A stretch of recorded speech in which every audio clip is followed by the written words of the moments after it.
Education మనం రూపొందించుకుంటున్నాం.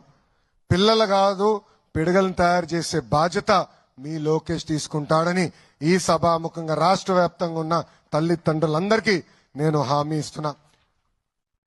KG నుంచి PG వరకు కరికులం ని బలోపేతం చేస్తున్నాం. చదువుతో పాటు నైతిక విలువలు చాలా చాలా అవసరం. ఈరోజు నేను కొన్ని విషయాలు చెప్పాలనుకుంటున్నా. మనం మాట్లాడుతూ గాజులు తొడుక్కున్నావా అంటారు. లేదంటే ఇంట్లో ఎవరైనా ఏడుస్తుంటే అమ్మాయిలాగా ఏడవద్దు అంటారు. అది కరెక్ట్ కాదు. అది ఎప్పుడు చెప్పినా నాకు చాలా బాధ కలుగుతుంది. సమాజంలో మార్పు రావాలంటే మన ఇంటి నుంచే ఆ మార్పు మొదలవుతుంది. అందుకే పుస్తకాల్లో కూడా మహిళల్ని గౌరవిస్తాం కానివ్వండి, ఇంటి పనులు కూడా సమానంగా ఇద్దరు చేయాలనేది పుస్తకాల్లో పెట్టబోతున్నాం. వచ్చే సంవత్సరం నుంచి అది కూడా చేస్తున్నాం.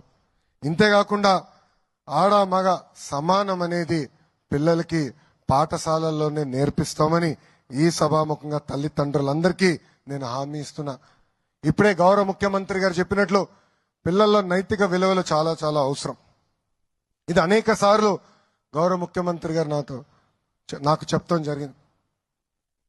ఇప్పుడే పెద్దలు చెప్పినట్లు నేను అమెరికాలో చదివా, స్టాన్ఫర్డ్ లో ఎంబీఏ చేశా. చాలా మంది అడిగారు, స్టాన్ఫర్డ్ లో మీరు ఎంబీఏ చేశారు, మీరు ఏం నేర్చుకున్నారని. వాళ్ళకి ఒకటే చెప్పా, పుస్తకాలన్నీ చదివాం, కేస్ స్టడీస్ చేసాం, అన్ని నేర్చుకున్నా. అది కాకుండా నాలో మార్పు తీసుకొచ్చిన ఒక ఘటన ఉంది. మొదటిసారి నేను ఎల్లక్కడ పరీక్షలు రాయాల్సిన సమయంకి వెళ్తే ఉపాధ్యాయులు వచ్చి పేపర్లన్నీ టేబుల్ మీద పెట్టారు. క్వశ్చన్ పేపర్ టేబుల్ పైన పెట్టి మమ్మల్ని అందరినీ పక్క అంటే ఒకే కుర్చీ కాదు, ఒక కుర్చీలో కూర్చొని పక్క కుర్చీ ఖాళీ పెట్టి ఇంకొక కుర్చీలో కూర్చోండి అని చెప్పారు. కూర్చున్న తర్వాత ఆయన అందరికీ పేపర్లు ఇచ్చి ఇంకా మీరు ఎగ్జామ్ రాయండి అని చెప్పి ఆయన వెళ్ళిపోయారు. క్లాస్ నుంచి వెళ్ళిపోయారు. స్టాన్ఫర్డ్ లో ఆనర్ కోడ్ అని ఉంది. నేను కాపీంగ్ చేయను, పక్కోడు కాపీ చేస్తే రిపోర్ట్ చేస్తానని. సుమారుగా ఒక 30 ఎగ్జామ్లు రాసుంటా, 30 పరీక్షలు. ఎక్కడ ఒక్క టీచర్ గాని ఇన్విజిలేటర్ లేరు.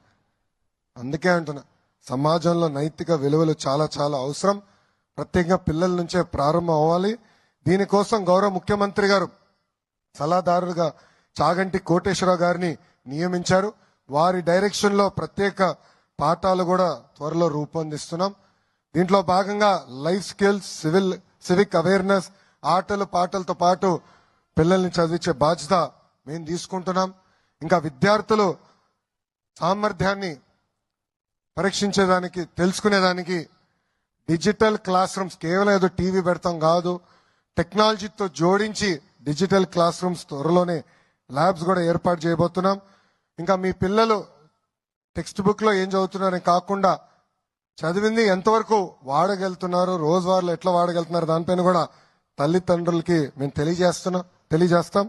అన్ని పాఠశాలల్లో tables, leak proof class rooms, తాగునీరు, మౌలిక వసతులు కూడా అందిస్తాం.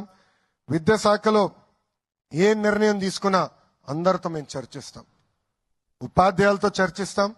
త్వరలో తల్లిదండ్రులు కూడా ఒక యాప్ ఇస్తాం. దాని ద్వారా మీ అభిప్రాయాలు కూడా తెలుసుకున్న తర్వాతనే అవి అమలు చేస్తాం. అమలు చేసే సమయంలో లోటుబాటు ఉంటే సరిదిద్దుకునే కూడా మీ ప్రభుత్వం సిద్ధంగా ఉందని ఈ సభాముఖంగా మీ అందరికి తెలుపుకుంటున్నాను.